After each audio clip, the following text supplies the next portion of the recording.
नमस्कार साथियों, आप सबका पुनः स्वागत है श्रद्धा एस्ट्रो ज्योतिष में। कुंडली विवेचना की श्रृंखला में आज हम डिस्कस करने वाले हैं भारत रत्न स्वर्गीय श्री लता मंगेशकर जी का चार्ट। उनके चार्ट में वो कौन से ऐसे योग थे जिन कारण से लता मंगेशकर जी का गायन पर प्रभुत्व रहा, और उनके समय पर कोई ऐसा नहीं था जो उनके गायन में उनकी बराबरी कर सके, और उनके जीवन के साथ कुछ ऐसे कठिन दौर भी रहे जो हम चार्ट की दृष्टि से समझने की कोशिश करेंगे। तो शुरुआत करते हैं। जब भी कभी चार्ट देखा जाता है तो आप जानते हैं हम सबसे पहले लग्न, लग्नेश और चंद्र, चंद्रेश पर विचार करते हैं। तो लता मंगेशकर जी को जो लग्न मिला था वृषभ लग्न, वृषभ का मतलब होता है कि जो ज़ोडिएक भौचक्र का कुटुंब रिप्रेजेंट करता है। यानी ये इस बात को अच्छे से समझना है, जब भी हम भौचक्र की बात करेंगे तो वो एक इन जनरल बात है, और जब हम स्पेसिफिकली उस चार्ट के सेकंड हाउस की बात करेंगे तो फिर वो अपना खुद का स्पेसिफिकली जो हमारा कुटुंब है वो रिप्रेजेंट करेगा। तो ये ध्यान रखना है कि लता मंगेशकर जी ने आगे अपना कुटुंब यानी उस प्रकार से विवाह तो नहीं किया, लेकिन उनके कुटुंब, उनके जो कह सकते हैं उनके भाई बहनों के कुटुंब में कोई ऐसी कमी नहीं रही। तो इस बात को ध्यान देना।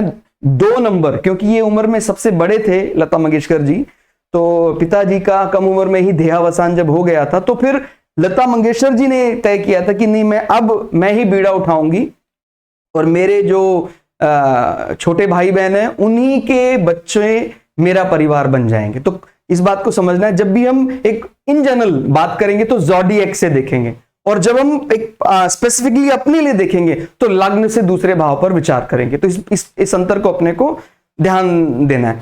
तो यहां तो गुरु बैठे हुए हैं, और गुरु आमात्य कारक होकर लग्न में बैठे हुए हैं। आप जानते हैं जैमिनी पद्धति अनुसार 2-3 ग्रह हमारे वेल्थ के लिए बहुत ज्यादा जिम्मेदार होते हैं भाई। जैसे हमारा आमात्य कारक जो मुख्य रूप से धन को रिप्रेजेंट करता है, इसी प्रकार से मातृ कारक जो हमें सुख, भवन, इन सब चीजों के लिए ध्यान रखता है। ठीक हो गया। और इसी प्रकार से पितृ कारक ग्रह भी अच्छा माना जाता है, हमारे फैमिली प्रेस्टीज के लिए देखा जाता है। तो वो चर कारक हैं, जो हम स्टैटिक कारक मानते हैं ना भाई, ये सुख का कारक है। ऋषि जैमिनी ने कहा कि हम कारकों को डिग्री वाइज भी डिवाइड करेंगे, यानी जो दूसरा सबसे ज्यादा डिग्री का प्लैनेट है वो हमारे लाभ या धन से रिलेट करके देखना है चर कारकों में। ठीक हो गया। तो गुरु की डिग्री दूसरी हाईएस्ट डिग्री है, और सबसे ज्यादा डिग्री किसकी है? बुध की। ठीक हो गया। तो बुद्ध इसलिए क्या बन गया? आमात्य कारक। ठीक हो गया। तो वो कारकों का संबंध, तो आमात्य यानी समृद्धि से जोड़ते हैं। हालांकि यहां पर एक नेगेटिव पॉइंट और भी प्रथम दृष्टा जा सकता है कि भाई वो अष्टमेश होकर लग्न में बैठा हुआ है।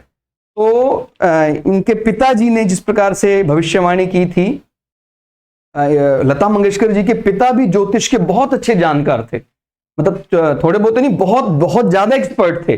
उनके बारे में आप पढ़िएगा, आपको पता लग जाएगा कि वो शास्त्रीय संगीत के भी बहुत अच्छे जानकार थे, और शुद्ध वैदिक ज्योतिष भी बहुत बढ़िया जानते थे वो। तो उन्होंने भविष्यवाणी पहले ही कर दी थी कि, यानी जब लता जी छोटे थे बचपन में, उन्होंने कहा कि आप बहुत बड़े स्तर पर कोई एक, जैसे बोलते हैं कोई स्वर्ग लोक से कोई उच्च लोक, उच्च कोटि की आत्मा है आप जो यहां आए हैं, लेकिन जब आपका यश चौहों दिशाओं में फैल जाएगा, उस यश को देखने के लिए मैं शायद जीवित नहीं रहूंगा। ये लता मंगेशकर जी ने पिताजी ने पहले ही भविष्यवाणी कर दी थी। आप उनके जीवनी में भी ये पढ़ सकते हैं कि किस प्रकार की वो क्या उनका ज्योतिष ज्ञान रहा होगा। ना सिर्फ गायन का या संगीत का बहुत ही गूढ़ ज्ञान, उनको ज्योतिष का भी एकदम बोलते मर्मज्ञ कहा जा सकता था लता मंगेशकर जी के पिताजी को, जिन्होंने पहले ही बता दिया था कि आप संगीत में आपका पूरे राष्ट्र में नहीं, राष्ट्र के बाहर भी आपका नाम होगा, इस प्रकार की भविष्यवाणी। लेकिन उस यश को देखने के लिए शायद मैं ना रहूं। तो कुछ ऐसा ही हुआ था, बहुत ही कम आयु में लता मंगेशकर जी के पिताजी का देहावसान हो गया था। ठीक हो गया। वो हम इस प्रकार से भी समझ सकते हैं भी, जो योग कारक ग्रह है शनि, वो अष्टम में जाके बैठ गया शनि। ठीक हो गया। तो अब हम क्या क्या मुख्य चीजें हैं जो रेफरेंस रूप में सीख सकते हैं, जब आप कोई कुंडली का अध्ययन करेंगे तो अप्लाई करना हो तो किस प्रकार से समझें। तो 2 नंबर आपको समझ में आया, ज़ोडिएक। अगर वो 2 नंबर कहीं भी पड़ेगा, यानी वृषभ राशि ज़ोडिएक की जो कुटुंब राशि है, कहीं भी बली होकर पड़ेगा और उसका संबंध अगर आमात्य कारक जैसे ग्रहों के साथ, आत्मकारक ग्रहों के साथ आएगा, तो उसको हम कहेंगे भाई कुटुंब है, अच्छा है, लेकिन हम उस कुटुंब को अगर आइडेंटिकली स्पेसिफिकली अपने से जोड़े। अपने कुटुंब का मतलब हम किसको जानते हैं, अपना, जैसे बोलते हैं कुटुंब में सबसे पहले किसको शामिल करेंगे, उसके कोई पर्टिकुलर अगर मैन चार्ट की बात हो रही है तो उसकी भार्या, उसके संतानें, उसके बाद उनके मम्मी पापा, इस प्रकार से वो शामिल किया जाता है। ठीक हो गया। तो ध्यान रखना है कि लता मंगेशकर जी ने स्वयं क्योंकि विवाह नहीं किया, तो इनके स्पाउस के हिसाब से तो हम दूसरे भाव की दृष्टि देखेंगे जो सूर्य के बहुत नजदीक है और वक्री है। वक्री ग्रह का मतलब होता है बोल्ड एंड अलोन। हालांकि वह स्वग्रही है, बट फिर भी फिर सप्तमेश का जब विचार करेंगे तो उसकी स्थिति भी कहीं डावाडोल कमजोर है 7वें भाव का। देखिए, हम 8 नंबर का प्राइमरी लॉर्ड क्या मानते हैं, मंगल, और सेकेंडरी लॉर्ड केतु। और केतु को वैसे डिटैचमेंट के साथ लिंक करके देखा जाता है। तो देखिए, सप्तमेश जो है वो 6ठे भाव में जाकर बैठ गया केतु के साथ, तो इस कारण भी हम हमारा व्यक्तिगत जो संबंध स्पाउस के लिए वो नहीं, हमने अपना वैवाहिक संबंध आगे बढ़ाया। तो इस प्रकार से समझना है। और राशि क्या है, अभी तो हमने बात की लग्न की, वृषभ लग्न, राशि है कर्क। कर्क राशि क्या बताती है, प्रजातंत्र, प्रजा पर राज करना, ज़ोडिएक का मातृत्व। तो ये दोनों ही लग्न और राशि का कॉम्बिनेशन कमाल का है। यानी एक बार लता जी के प्रभाव में कोई, यानी उनके साथ कोई उनका एक बार भी मीट हो गया उनका, तो फिर उनके प्रभाव में ही रहेगा वो। ठीक हो गया। तो वृषभ जो ज़ोडिएक का कुटुंब है और कर्क जो ज़ोडिएक का मातृत्व है, हीलिंग, हॉस्पिटैलिटी, केयरिंग, वो कर्क से दिखा जाता है। कर्क सीधा प्रभाव करता है, जमाता है हमारे मस्तिष्क पर, मन मस्तिष्क पर राज करने वाली राशि है कर्क। ठीक हो गया। फीमेल किंग की जो उपाधि मिली है वो कर्क राशि। तो ये दोनों, फिर हमें ये देखना है लग्नेश और राशि स्वामी कहां बैठा है। देखिए, ये 4 नंबर में अपने घर में ही बैठा हुआ है चंद्रमा। तो चंद्रमा बायस तो होगा ही, हालांकि बोलते हैं चंद्रमा का किसी के साथ कोई ऐसा दुश्मनी नहीं है, लेकिन चंद्रमा अपने घर के प्रति वो गुण तो निखारेगा ही निखारेगा। तो ज़ोडिएक का ये माने ज़ोडिएक की चौथी राशि और लग्न से तीसरा भाव पड़ रहा है वो। ठीक हो गया। लग्न से तीसरा भाव यानी जो रियल इमेज जा रही है लग्न से, वो क्या है, हमारा हमारी वाणी, हमारा पराक्रम बल, वो तीसरे भाव से देखते हैं। और बहुत बहुत बली, अभी आपको समझ में आएगा धीरे धीरे कि कैसे वाणी का बल इतना ज्यादा बढ़ गया। कई ऐसे बहुत ही सूक्ष्म दृष्टि से देखेंगे तब समझ में आएगा कि तीसरा भाव, दूसरा भाव कितने ज्यादा बली। इसी कारण से वाणी पर पूर्ण प्रभुत्व कह सकते हैं। ठीक हो गया। कई व्यक्ति तो ये भी कहते थे कि वो सरस्वती का अवतार है, क्योंकि उनकी वाणी में सरस्वती विराजमान है। जिस प्रकार से इनके पिताजी ने भी भविष्यवाणी की थी कि कोई देवतुल्य ही आत्मा है, जिस कारण से पूरे संसार में आपका यश फैल जाएगा। और ऐसा ही हुआ। तो आश्लेषा नक्षत्र का चंद्रमा है। आश्लेषा नक्षत्र को जब भी आप कभी नक्षत्र देखेंगे तो नक्षत्र उस पर्टिकुलर कहां एलोकेट कर रहा है वो बताता है। आश्लेषा नक्षत्र में हम नागों के साथ जोड़कर देखते हैं, और इस कारण से भी हम रिलेट कर सकते हैं कि इनको बहुत लंबे समय तक विष दिया गया। अगर आप इनके जीवनी में पढ़ेंगे, वो शुक्र में राहु की अंतर्दशा चल रही थी इनके चार्ट के अकॉर्डिंग 1962 में। उस समय इनका जो रसोइया था, जो भोजन बनाने वाला था, वो इनके भोजन में विष मिलाकर दे रहा था, लेकिन वो विष जो कांटे नहीं कट सकता था, उस विष से भी ये बच गए कहीं ना कहीं। मेष राशि का राहु कठिन होता है, और शुक्र में जब राहु चल रहा था उस समय इनके लिए काफी कठिन दौर रहा।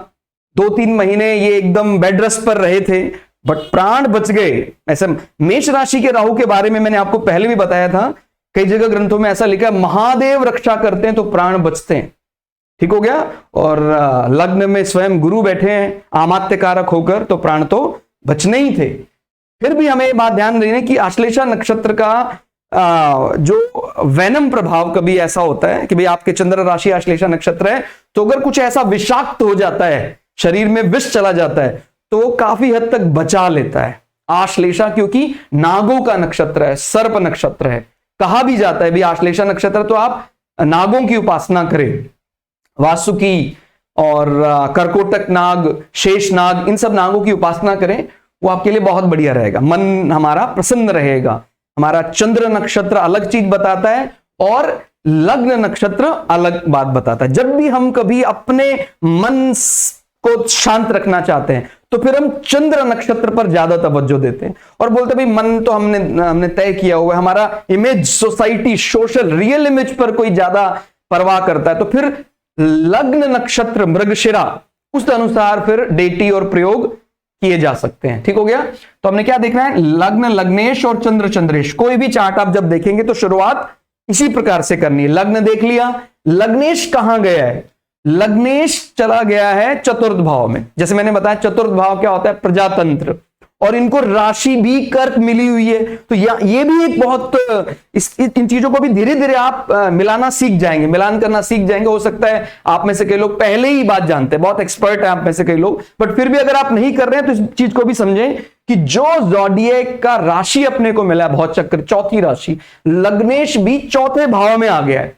तो ये जब भी सिमिलर दिखाई देती हैं चीजें तो वो और बली हो जाता है। प्रजातंत्र, प्रजा पर राज करने वाली जगह, चतुर्थ भाव पर हमारा लग्नेश शुक्र चला गया। शुक्र का भी नेचर काफी ज्यादा, शुक्र को ज़ोडिएक की चौथी राशि वैसे भी बड़ी पसंद है। चौथा भाव, चौथा डिपार्टमेंट किसके लिए, मातृत्व, प्रजातंत्र, इसके लिए देखा जाता है चौथा भाव, तो शुक्र को यहां बिठा दिया है। और हम ये भी पा रहे हैं कि शुक्र ये आरूढ़ लग्न भी ले लिया है। आरूढ़ लग्न मैंने आपको निकालना सिखाया था, नहीं पता है तो फिर समझ लीजिए। लग्न से लग्नेश कहां बैठा है ये देखा जाता है, चौथे भाव में बैठा है, तो फिर उतने भाव आगे गिने जाते हैं, 1 2 3 4। लेकिन बोलते हैं अगर प्रथम और सप्तम आरूढ़ लग्न आ रहा है तो फिर उससे फर्दर 10 हाउस आगे गिना जाएगा, यानी ये एक्सेप्शनल केस है।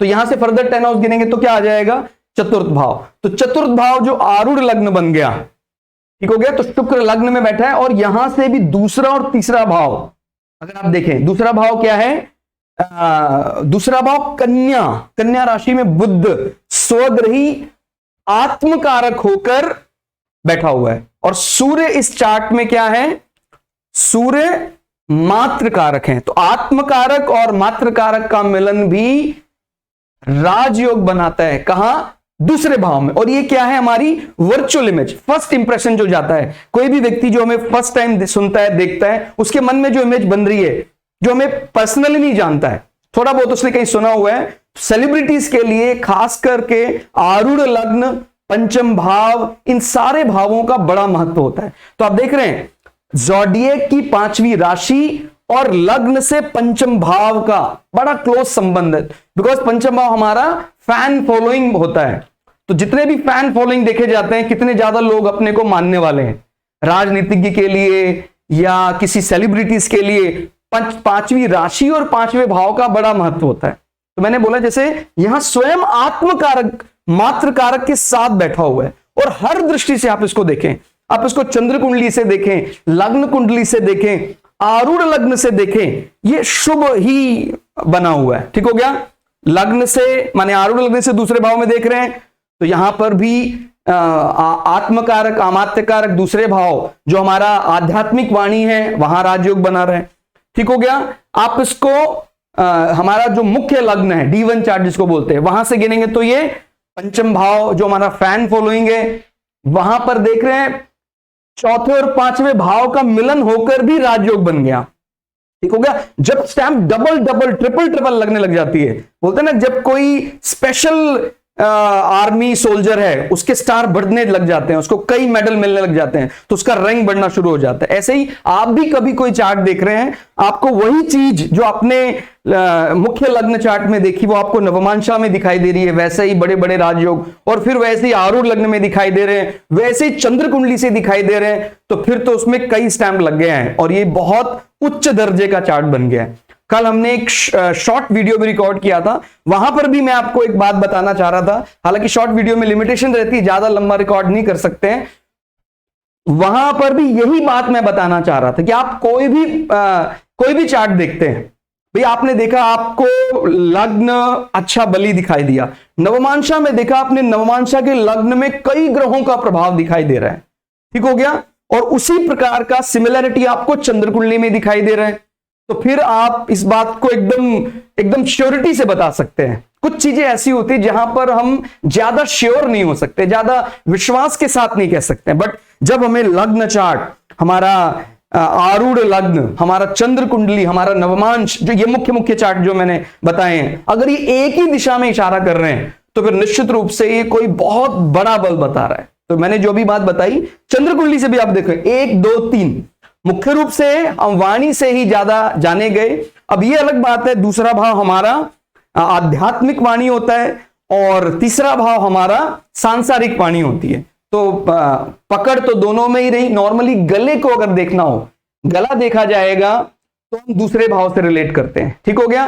और जब कभी हम गले का निचला हिस्सा जोड़ेंगे तो फिर हम उसमें ईसोफेगस, आहार नाल, ये सब चीजें जोड़ेंगे तो फिर तीसरा भाव भी आता है, ठीक हो गया। फेस यानी चेहरे वाला हिस्सा दूसरा भाव, और गला भी इसमें शामिल किया जाता है, भाई गला किस प्रकार का बना है। और तीसरे भाव से हमारी जो पराक्रम है, यानी ये जो हमारा ये वाला हिस्सा देखा जाता है, और हमारी प्रेजेंटेशन वाली जो वॉइस है, संसार के लिए जो इस्तेमाल की जाती है, वो देखी जाती है। तो लता जी के चार्ट में, लता मंगेशकर जी के चार्ट में दूसरा भाव और तीसरा भाव दोनों का ही बलाबल दिखाई देता है। देख रहे हैं आप, आरूढ़ लग्न से दूसरे भाव में आत्मकारक और मात्रकारक बैठे हुए हैं, और लग्न से तीसरे भाव में स्वग्रही चंद्रमा बली होके बैठा हुआ है, और इसी प्रकार से आप चंद्र कुंडली से भी तीसरे भाव में बहुत बली होकर बुद्ध बैठे हुए हैं, और बुद्ध यहां पर दूसरे भाव का स्वामी होकर यहां बैठा हुआ है, ठीक हो गया। तो 2-3 बहुत प्रबल उससे मिले हुए हैं। तो वो चीज तो अपने को यहां समझ में आती है कि सारा बल वाणी में, माने आप कल्पना कीजिए कि 60 वर्ष की आयु में भी आवाज में वही पहले जैसा दमखम दिखाई देता था। ऐसा लगता था जैसे कोई ये 20 बरस का कोई व्यक्ति गा रहा हो, वही आवाज में अटैचमेंट और मन पर राज करने वाला जो स्वभाव, जो पहले वाणी थी वैसे के वैसे ही वाणी, ठीक हो गया। तो वाणी पराक्रम भाव में कर्क राशि का चंद्रमा बेहद बली है, ठीक हो गया। दूसरे भाव, चौथे भाव, पांचवें भाव में व्यक्ति की शिक्षा का पूर्ण आकलन किया जाता है, ठीक हो गया। ये आपको वैसे भी ध्यान रखना है, आप कोई भी चार्ट देख रहे हो, दूसरा भाव हमारी एक प्रकार से मोरल वैल्यू और हमारा जो प्राथमिक शिक्षा भी हम दूसरे भाव से देखते हैं, और चौथे और 5 को मिलाकर ही हम व्यक्ति के शिक्षा का पूर्ण आकलन कर सकते हैं। यानी देखिए, आगे जो उसने मास्टर डिग्री की है वो तो एक अलग विषय है, लेकिन हमारा जो हमारा बैचलर डिग्री है, जो आगे मास्टर डिग्री का भी कहीं ना कहीं बेस बैचलर डिग्री तक बन जाता है, वो चौथे और 5वें भाव का मिला जुला असर है। आप सर्टिफाइड हैं केवल अगर तो पंचम भाव, लेकिन सर्टिफाइड थोड़े कम भी हैं। सर्टिफाइड हो सकता है आपको A++ ना मिला हो, आप केवल A हैं, उसके बावजूद भी आपका जो आपका काम करने का तरीका है वो A++ से भी ज्यादा अच्छा है, क्योंकि आपका चौथा भाव बहुत बली है, ठीक हो गया। तो ध्यान देना, 4 और 5 के स्वामियों का मिलन यहां हो रहा है। तो ये हमारा एजुकेशनल एबिलिटी 4th हाउस, और education degree certification is 5th house, और हमारा प्राइमरी एजुकेशन वो तो आप जानते हैं, शुरुआत से ही घर में ही जो शास्त्रीय संगीत की जानकारी, लता मंगेशकर जी के पिताजी को भी बहुत गूढ़ ज्ञान था, उनके बारे में आप जीवनी में पढ़ेंगे तो आपको समझ में आएगा कि घर में ही कैसे पिताजी दूसरे लोगों को सिखाया करते थे। और लता जी बहुत छोटी, मतलब 5 वर्ष की आयु में ही वो खड़े होकर देखा करती थी। तो एक बार पिताजी वहां नहीं थे, उनकी एब्सेंस में छोटी बच्ची, 5 साल की 6 वर्ष की बच्ची, वो दूसरे बच्चों को करेक्ट करने लगी कि आप यहां गलत है, यहां सही है। तब इनके पिताजी ने कहा कि अरे इतना बड़ा सिंगर तो हमारे घर में ही है। और फिर उन्होंने उनको शास्त्रीय संगीत का जो सही तरीका है, किस प्रकार से उसको सिखाया जाता है, वो पूरा उनको अच्छे से सिखाया। ध्यान देना, दूसरा भाव हमारी जो प्राथमिक शिक्षा घर से मिली है, हमारी नैतिक मूल्यों को भी बताता है कि व्यक्ति कितना प्रॉमिसिंग है, कि वादा पूरा करेगा कि नहीं करेगा। ये दूसरे भाव का बल होता है। और इसको ध्यान देना, जब भी दूसरा भाव आप लग्न से देख रहे हैं तो उसकी एक प्री इमेज के लिए आपको वृषभ जरूर देखना है। जब भी आप किसी का फाइनेंस मिनिस्ट्री देख रहे हैं, वित्त मंत्रालय, वित्त इज डिफरेंट फ्रॉम सैलरी, ध्यान रखना है।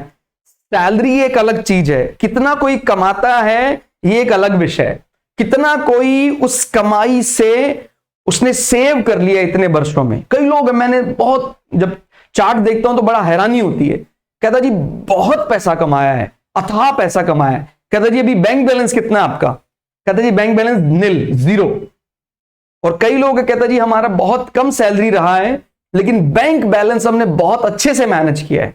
तो ये दूसरे भाव का विषय है जो हम सेव कर लेते हैं। हमारा जो जरूरत के समय काम आने वाला जो पैसा है, हम जो सेविंग से निकालते हैं, वो सब हमारा वित्त मंत्रालय दूसरे भाव से देखा जाता है, जिसको कुंडली का धन भाव भी माना जाता है। ठीक हो गया? धन वैसे तो हम हर जगह लग्न से भी धन जोड़ के देखते हैं, पंचम से भी धन जोड़कर देखते हैं, नवम से भी धन जोड़कर देखते हैं, एकादश हमारी सैलरी भाव है। लेकिन जो हमने अपने जीवन में वाकई कमा लिया है, वो धन जो हमारे पास सुरक्षित है और वक्त आने पर काम आएगा, वो दूसरा भाव है। ऐसा समझे, व्यक्ति को हमने एकदम कंगाल कर दिया, उसके पास कुछ छोड़ा नहीं, लेकिन दूसरा भाव उसका बहुत बली है। फिर वो कैसे आ जाए, उसके पास उतना ही धन फिर से आ जाएगा, प्रकट हो जाएगा, जैसे मर्जी उसको कहीं पैतृक संपदा के रूप में उसको उतना ही धन मिल जाएगा, अगर उसका दूसरा भाव बली है। तो ये दूसरे भाव का बल है जो उसको चल अचल संपत्तियों का डिपॉजिट्स दे देता है। ठीक हो गया? तो ये हमारा प्रॉमिसिंग नेचर भी है और हमारी आध्यात्मिक वाणी भी है। जो हमारी डिस्कशन चलती है, जब कभी आध्यात्म को लेकर बातचीत चलती है, तो वो दूसरे भाव से देखा जाता है। जो लोग बहुत बढ़िया से कथा करना और उस कथा में नैतिकता झलकना, वो हमारा दूसरे भाव का बल है। ठीक हो गया? कथावाचक जो हैं, अगर उनकी कथा में एक नैतिकता झलकती है कि ये कहते हैं वो ही करते हैं, ऐसे नहीं वो कुछ भी कहते हैं और वो खुद पालन नहीं करते हैं, तो फिर वो कहेंगे भाई प्रेजेंटेशन अच्छा दे रहे हैं, ये तीसरा भाव अच्छा है, बट दूसरा भाव उनका बली नहीं। तो दूसरा भाव एक कथावाचक या एक वाक सिद्धि के लिए भी जरूरी है। जो अच्छे एस्ट्रोलॉजर अगर कुछ कह देते हैं और वो फलीभूत हो जाता है, तो ये कोई प्रेजेंटेशन का विषय नहीं है, ये कोई तीसरे भाव का विषय नहीं है, ये दूसरे भाव का विषय है। ठीक हो गया? तो उसको भी आपको कनेक्ट करना है कि दूसरा भाव कहां उपयोग होता है उसका। तो आपको शिक्षा का आकलन करना है, तो दूसरा, चौथा और पांचवा ये मुख्य रूप से शामिल करते हैं। बाकी ठीक है, आगे आगे कई लोग मास्टर डिग्री ले लेते हैं, उसके और डिग्री बट ये तो हमारा मुख्य है। यानी ग्रेजुएशन तक अगर कोई अच्छे से बढ़िया पढ़ा है उसने, तो काफी हद तक वो फिर उस चीज को आगे भी वो लेवल मेंटेन करने में कामयाब हो ही जाता है। बट अगर उसने ग्रेजुएशन तक ही निल, कुछ उसने प्राइमरी एजुकेशन में कुछ नहीं किया, ग्रेजुएशन में कुछ नहीं किया, तो आगे अगर उसको कुछ अचीव भी हुआ है उसकी पढ़ाई में, तो फिर उसमें कहीं ना कहीं कोर कसर है, उसमें वो दमखम नहीं है। वो चाहे से मास्टर डिग्री लिए हुए है, बट उसमें दमखम नहीं होगा अगर उसका चौथा, पांचवा और दूसरा भाव कमजोर है। ठीक हो गया? मैं पहले बता रहा हूं, सर्टिफाइड होना एक अलग विषय है, वास्तव में वैसा उस शिक्षा का वास्तविक जानकार होना ये एक अलग विषय है। कई लोग सर्टिफाइड A+ नहीं होते हैं, ए ही रह जाते हैं या B+ है, बट उनका जो अनुभव है वो उनसे काफी ज्यादा अच्छा होता है। तीसरे भाव से तीसरा, स्वग्रही वर्गोत्तम आत्मकारक बुध राजयोग के साथ वाणी भाव को और प्रबलता प्रदान कर रहा है। तो आप ये देखिए, सारे बल, अब बुध को और भी कई बल मिल गए। तीसरे भाव से 1 2 3, तीसरे से तीसरा, आपने भावत भाव में पढ़ा होगा भाई, तीसरे से तीसरा बैठ जाना या तीसरे से तीसरे की स्थिति, माने वाणी को पूरा समझना है तो तीसरे भाव से तीसरे की स्थिति। तो हमने देखी वो स्वग्रही वर्गोत्तम, ये आपको पता है ये बुध की उच्च और मूल त्रिकोण राशि है, कन्या राशि, वो ज्यादा कंफर्ट वहां ज्यादा महसूस करते हैं। और इनको जो नवमांशा मिला है उसमें भी बुध की स्थिति क्योंकि उसी राशि में है, तो क्या हो गया, वो वर्गोत्तम बल से बली हो गया। ठीक हो गया। और हमने जो रेफरेंस लिया है, कई लोग पूछते हैं सर रेफरेंस क्या है, तो कुंडली संग्रह, वहां से हमने ये बड़ डिटेल निकाली है, तो आप रेफरेंस ले सकते हैं, कुंडली संग्रह। तो बुध राजयोग के साथ वाणी भाव को और प्रबलता प्रदान कर रहा है। ठीक हो गया, क्योंकि मुख्य विषय भी हमारी वाणी है। भाई कैसे हम गायन कला में इतने इतने बड़े, किसी गंधर्व से भी बड़े बन गए। गंधर्व यानी हम बोलते हैं जैसे देवलोक में जो गायन के सबसे बड़े धनी हैं, जिनके गायन को सारा ज्ञान है, स्वरों का ज्ञान है, उनको बोलते हैं गंधर्व राज, गंधर्व। तो उस प्रकार से गंधर्वों से तुलना कर सकते हैं हम गायन में। बहुत अच्छा गायन लता जी का, लता मंगेशकर जी का। अगर देवता भी कभी इनके गायन को देखेंगे तो वो भी बिना प्रभावित हुए नहीं रह पाएंगे। ठीक हो गया। और सर्वाष्टक वर्ग कुंडली, आपको पता ये भी एक महत्वपूर्ण कुंडली है। कोई ग्रह हमारा, ये तो मैंने आपको पहले भी बताया है, कोई ग्रह आपके चार्ट में आप देख लीजिए, सभी लोग अपना चार्ट उठाकर देखें, आपका कोई ग्रह स्वग्रही होकर बैठा है पूरे बल से, और वो आपके चार्ट का सबसे बली सर्वस्तक वर्ग भी बन जाता है, सर्वस्तक वर्ग भी उसको फुल सपोर्ट कर देता है। तो आप मान के चलें उस भाव को फिर आप परम ऊंचाई ले जाने के लिए कोई नहीं रोक सकता है। ठीक हो गया। तो देखिए चंद्रमा 17 डिग्री का होकर तीसरे भाव में बैठा हुआ है, स्वग्रही होकर बैठा हुआ है, और सर्वस्तक वर्ग में आप देखेंगे सबसे ज्यादा बल भी इसी भाव को मिला हुआ है। 35 अंक मिले सर्वस्तक वर्ग में। देखें आप, यहां 30 है, 31 है, 27 है, 24, 26, 22, 29, 25, 28, यानी तीसरा भाव स्वग्रही प्लैनेट। ये आप सभी चार्ट में लगा के देखिए, आपके घर में जितने भी चार्ट है, आपके मित्रों के चार्ट है, स्वग्रही प्लैनेट है, और उसका सर्वस्तक वर्ग भी वन ऑफ द टॉप आ रहा है, यानी 33, 34, 35 इस प्रकार का आ रहा है। तो उस संबंधित विषय का आपको सर्वोत्तम लाभ होगा, सबसे बढ़िया जो कैटेगरी कह सकते हैं हम, वो लाभ होगा। मान लीजिए आपके चार्ट में दूसरे ग्रह में, दूसरे भाव में स्वग्रही ग्रह बैठा है, और वो सर्वस्तक वर्ग में टॉप प्लैनेट है, सर्वस्तक वर्ग में उसको 38, 39 मिल गया, तो आपके धन भाव में जरा भी कमी नहीं हो सकती है। आपको एक समय के लिए कोई ये भी कह दे भी आप तो कंगाल हो गए, अगले दिन जितना धन गया था उतना ही धन फिर है आपके पास। ये है सर्वस्तक वर्ग के साथ साथ ग्रह का स्वग्रही बल। ठीक हो गया। तो ये सबसे अधिक बली तीसरा भाव। इसके अलावा लग्न भी पर्याप्त बली है, 11वां भाव, 10वां भाव बहुत बली है। आप जानते हैं लग्न का बल ज़ोडिएक से भी मैच किया जाता। भाई लग्न कितना बली है, 32, और ये ज़ोडिएक का कुटुंब है, और यही ज़ोडिएक का धन भाव है। ठीक हो गया। तो कुटुंब के लिहाज से, चाहे व्यक्तिगत जीवन हमारा, हमने विवाह ना किया हो, लेकिन कुटुंब की कोई कमी नहीं। हमारे भाई बहनों का परिवार ही हमारा अपना परिवार रहा, और पूरा कह सकते हैं भारत, पूरा विश्व उनका परिवार बन गया। तो कुटुंब की दृष्टि से कोई ऐसा कई दफा ऐसा हो जाता है कि भाई कोई व्यक्ति विवाह नहीं करता, बहुत धनी है, उसके बावजूद उसके जीवन में कुटुंब की कमी हो जाती है। कहता है मुझे कोई वैसा अपना सा मानता ही नहीं है, अपना सा मुझे लगता ही नहीं है। बट लता मंगेशकर जी को तो चाहे कोई संगीतज्ञ रहा, चाहे कोई क्रिकेटर रहा, सभी बराबर सम्मान अपने परिवार के सदस्य से ज्यादा मानते थे। उन्होंने कुछ कह दिया तो फिर पुनर्विचार भी करते थे। भी लता मंगेशकर जी ने कहा है, आपने सब पढ़ा भी होगा। एक बार महेंद्र सिंह धोनी जी जब रिटायरमेंट लेने वाले थे, संन्यास ले रहे थे, ऐसी खबरें चल रही थी केवल, उस समय उन्होंने लिखकर उनको ट्वीट किया था कि अभी थोड़ा दिन और खेलना चाहिए। तो उस बात को बहुत गंभीरता से सभी लेते थे, चाहे वो किसी भी प्रोफेशन में रहे हों। तो ये लता जी का बड़ा बल था, यानी कुटुंब का पूरा पकड़, बहुत अच्छी पकड़ कुटुंब की। पिता भाव का स्वामी योग कारक शनि अष्टम भाव में अवस्थित है। तो ये कुछ ऋणात्मक पहलू भी हम नोट कर सकते हैं। भाई जो योग कारक प्लैनेट है सामान्यतः 8वें भाव में थोड़ा कम अच्छा माना जाता है उनको, तो पिता का ना रहना।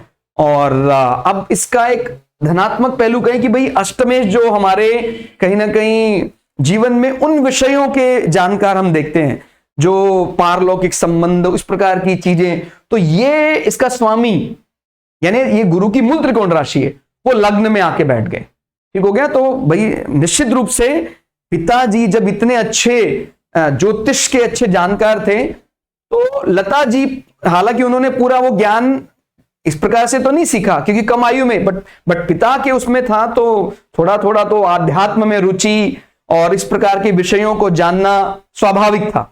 ठीक हो गया। तो वो क्योंकि अष्टमेश होकर, अष्टम भाव यानी अकल्ट साइंस जो ये सब चीजें होती हैं, ज्योतिष और योग साधना, उसका स्वामी होकर लग्न में बैठा हुआ है। ठीक है। तो इस प्रकार का एक दैवी आशीर्वाद तो माना ही जा सकता है। भाई ऐसी वाणी किसकी होती है, इतने बरस में भी विष देने के बाद भी गले पर कोई असर नहीं पड़ा। ठीक हो गया।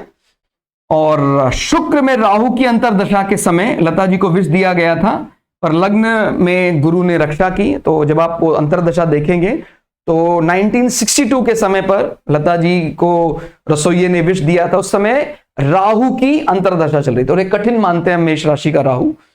और सप्तमेश मंगल षष्ठम भाव में केतु के साथ है, तो ये कहीं ना कहीं अपना खुद के वैवाहिक जीवन को कमजोर करता है। तो इस प्रकार से हमने देखा कि लता जी के चार्ट में हर प्रकार से आप कैसे भी देखें, बार बार 2 और 3 यानी हमारा आध्यात्मिक वाणी और हमारी सांसारिक वाणी का बहुत बड़ा बल है। और वही सेम बात जो लग्न D1 चार्ट कह रहा है वो हमारे दूसरे चार्ट भी कह रहे हैं। भाई जो हमें, जैसे मैंने तीसरे भाव से तीसरा भाव देखा बुध, और बुध नवमांश में जाकर वर्गोत्तम हो गया। ठीक हो गया। यहां तो स्वग्रही था ही, वहां जाकर वर्गोत्तम हो गया। और बुद्ध को नेचुरल कारक बोलते हैं। भाई बोलना बुद्ध से ज्यादा अच्छा कोई नहीं जानता है। ठीक हो गया। तो ऐसे और भी कई चीजें हैं जो हम डिटेल्स आप एनालिसिस करेंगे, और भी कई चीजें आपको यहां से समझ में आना शुरू हो जाएगा। और हम चाहते हैं कि आप लोग और ज्यादा गूढ़ अध्ययन करें, और ऐसा हम भी करेंगे कि धीरे धीरे जैसे हमने पहले कुछ वीडियो अपलोड की हुई हैं, उनके सेकंड पार्ट के रूप में और भी ऐड ऑन किए जाएं, ताकि हम और भी कुछ आगे सीख सकें और भी कुछ उसी से रिलेटेड सीख सकें। तो आज के लिए फिलहाल इतना ही, समय सीमा में बंधे हुए हैं। अगली वीडियो में कुछ और विशेष लेकर आपके लोगों के समक्ष उपस्थित होंगे। आपको वीडियो कैसी लगी कमेंट करके जरूर बताइएगा। तब तक के लिए जय श्री भगु पराशरा, जय श्री शुक्राचार्य, नमस्कार।